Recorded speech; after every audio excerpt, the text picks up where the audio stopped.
Dear students, welcome on our channel Navchetna school दीक्षण ताल। तो आज हम क्या करेंगे, करेक्ट फॉर्म के चौथा पार्ट है वो शुरुआत करेंगे।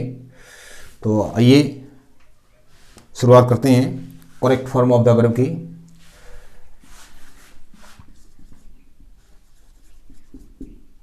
Correct form of the verb.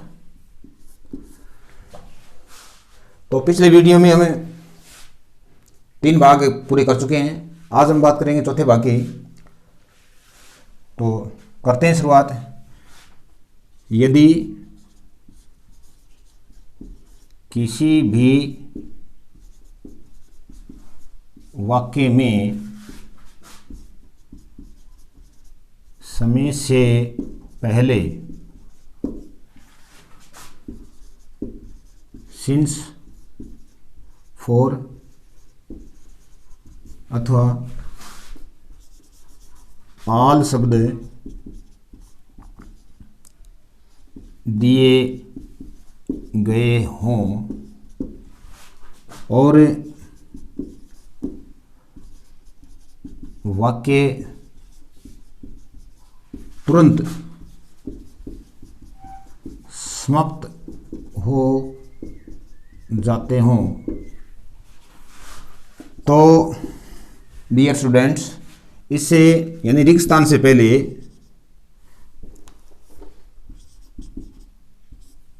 रिक्त स्थान से पहले has been, have been verb की फर्स्ट फॉर्म प्लस ING भरा जाएगा। तो देखिए, यदि किसी वाक्य में समय से पहले सिंस, फॉर अथवा ऑल शब्द दिया हुआ हो और वाक्य तुरंत समाप्त हो जाता हो, तो हम रिक्त स्थान में क्या करेंगे, has been, have been verb plus ING लिखेंगे। तो इस प्रकार से हम पहचान गए, अगर कोई भी वाक्य हो सिंस, फॉर अथवा ऑल शब्द दिया हुआ और वाक्य तुरंत समाप्त हो जाता हो। तो देखिए, पहला वाक्य जैसे है, Rohit Khalistan right a story for last 10 years। हो गया, रोहित राइट ए स्टोरी। मुख्य बिंदु ये है कि समय से पहले क्या आ गया, फॉर या सिंस आ गया, तो तुरंत हम क्या करेंगे, रोहित एक वचन है तो इसमें करेंगे Rohit has been verb plus ING यानी राइटिंग। हो गया, ऊपर परिभाषा लिखी हुई है, समय से पहले सिंस, फॉर अथवा शब्द आ गया लास्ट 10 years और वाक्य क्या हो गया, समाप्त हो गया। तो इसमें क्या करना है हमें, अगर एक वचन करता हो तो हैज बीन और बहुवचन करता हो तो हैव बीन और वर्ब की फर्स्ट फॉर्म के साथ है ING। इसी प्रकार से हम दूसरा वाक्य करते हैं, जैसे दे खालिस्तान, यहां लिख दिया cook food since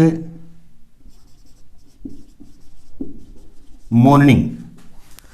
they Khalistan cook food since morning. देखेंगे सुबह, मॉर्निंग यानी समय है ना, समय से पहले क्या गया, सिंस फॉर ऑल शब्द आता हो और वाक्य तुरंत समाप्त हो जाता हो, तो हमें क्या करना पड़ेगा, करता क्या है, बहुवचन है तो have been verb plus ING cooking. इसी प्रकार से क्या है, वाक्य दूसरा शुरू हो जाता है, जैसे एक वाक्य समाप्त हो गया और अगला वाक्य आरंभ होता है, तो इसमें प्रेजेंट टेंस हो तो भी हम क्या करेंगे, has been, have been verb plus ING करेंगे। देखिए उदाहरण बताता हूं एक, जैसे C Khalistan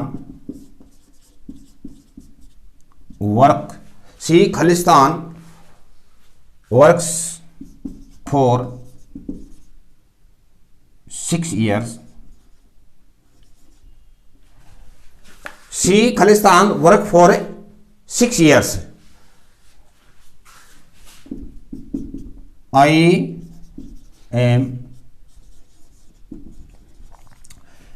am feeling tired. अब देखिए यहां वाक्य समाप्त हो गया, समय से पहले फॉर आ गया।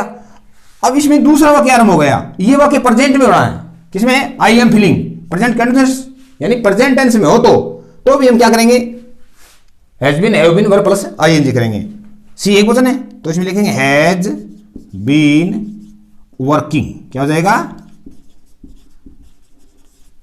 कहने का मतलब है समय से पहले सिंस फॉर अथवा ऑल शब्द दिया हो और वाक्य समाप्त हो जाता हो और इससे आगे अगला वाक्य प्रेजेंट टेंस में हो तो भी हम क्या करेंगे? Has been, have been verb plus ING करेंगे। दूसरा उदाहरण लीजिए। Mister Gupta live in Bikaner. यहां पर पॉइंट, यहां पर वाक्य पूरा हो गया। मिस्टर गुप्ता ब्रैकेट में live in Bikaner. Mister Gupta कहां रहता है? बीकानेर रहता है। लिव इन बीकानेर सिंस, समय से पहले क्या आ गया? Since.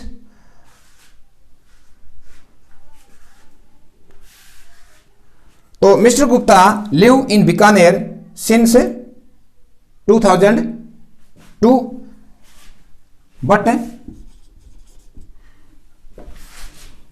he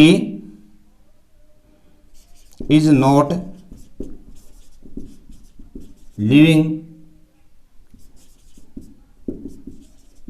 Bikaner at this time. Mr. Gupta live in Bikaner since 2002 यानी 2002 से गुप्ता है वो बीकानेर में रह रहा है, लेकिन but he is not living Bikaner at this time. तो यहां पर क्या है? दूसरा वाक्य आरंभ है, ये प्रेजेंट में, तो भी हम क्या करेंगे? मिस्टर गुप्ता हैज बीन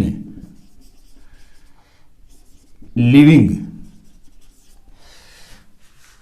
तो इस प्रकार से क्या हो गया?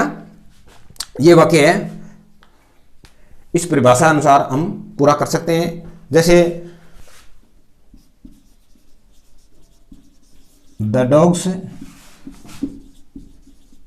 bark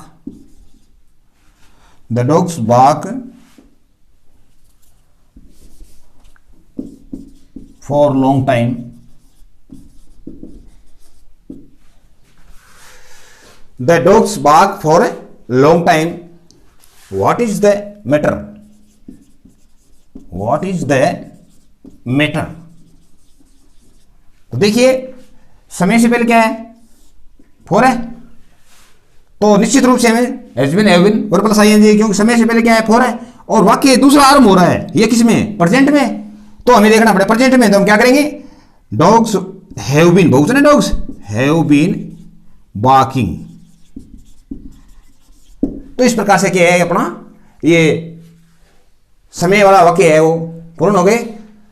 आशा करता हूं कि आप निश्चित तौर से अपना मन लगाकर इसका अध्ययन करेंगे और आखिर तक आप वीडियो में बने रहें। इसके लिए आपका बहुत बहुत धन्यवाद। नमस्कार।